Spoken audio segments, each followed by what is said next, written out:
Welcome back. I'm Carlene Hammonds with the Museum Services Program at the Texas Historical Commission. This podcast is part of the Training for Texas Museums series, which is funded in part with a generous grant from the Institute of Museum and Library Services. This particular podcast is a continuation of the previous one, where we introduced salvage techniques and actually watched Rebecca Elder salvage a wet textile. For more information about the demonstrations and about the project in general, please refer to that previous podcast. As a reminder, our demonstration today is quite tidy. Our objects have been soaking in clean tap water, and we have just a handful of objects versus the dozens or even hundreds that you'll likely be facing in a real emergency.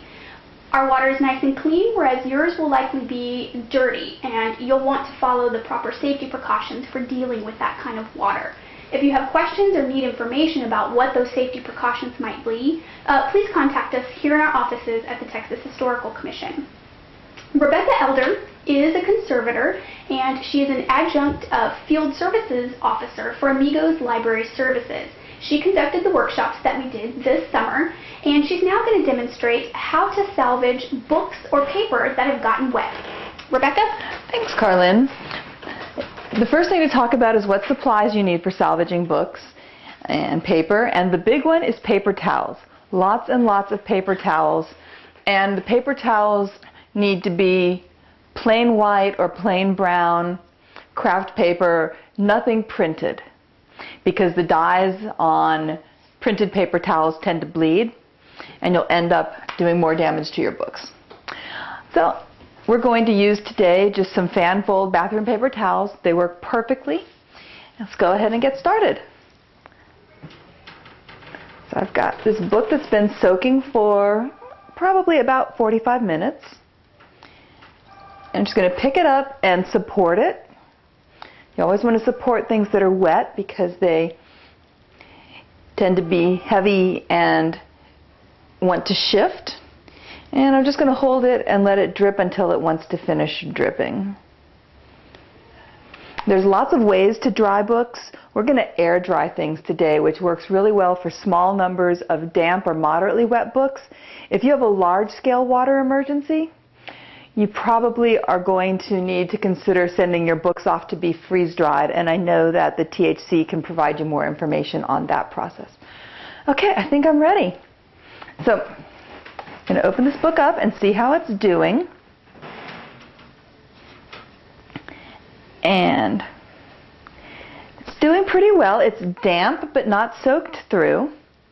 So we're going to do what's called interleaving. And just at sections of the book, I'm going to put a piece of paper towel in. There's not really a way to tell you exactly how many pages you should have in a section. As you handle wet books, you will get to understand the feel of them. And I always say that the books tell me what they want to have happen to them. Don't ever try to force the pages apart because they will tear on you. Paper towel is not being very helpful. Let me try that. So I'm just going to do this one in some fairly chunky sections.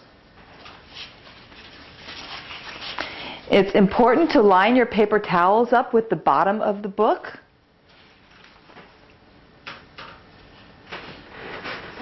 Because in a minute we're going to stand the book up on its edge. And if you have paper towels hanging out of both sides, that's not going to work really well. So there we are. That's a good start. Okay, I've got all my paper towels.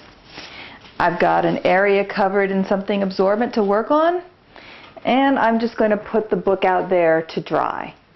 I usually work on about 5 to 10 wet books at a time so that I can get each book interleaved, and once I finish with my 10th book, I can come back, take out all the interleaving I've put in, separate it into smaller sections, and when I do that, then I'll tip the book over so it's standing the other direction so that there's no water pooling at one end.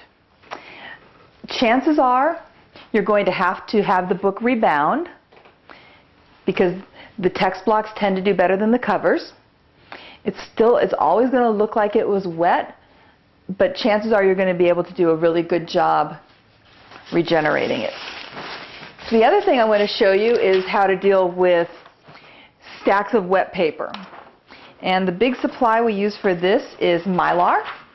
This is a piece of Mylar that you might use for encapsulating or wrapping around rolled prints.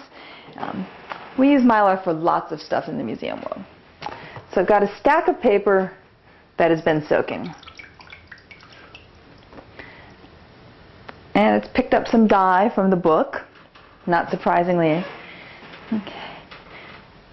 So I'm going to let it drain out, put it on some absorbent paper, and we want to separate each of these sheets if we can because it'll dry much more quickly.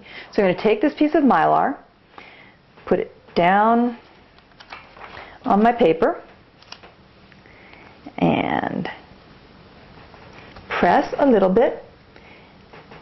Sometimes you have to help it at the edge, but then I can just pick up the piece of Mylar and wow, the paper sticks to the Mylar.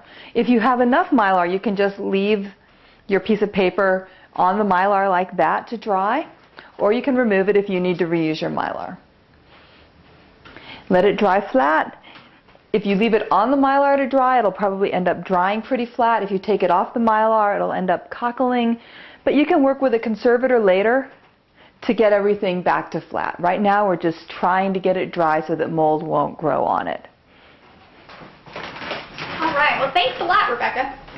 That's going to conclude the podcast on salvaging books and paper. Remember, if you have any questions about what you've seen today or about emergency planning in general, you can contact the Museum Services Program at the Texas Historical Commission.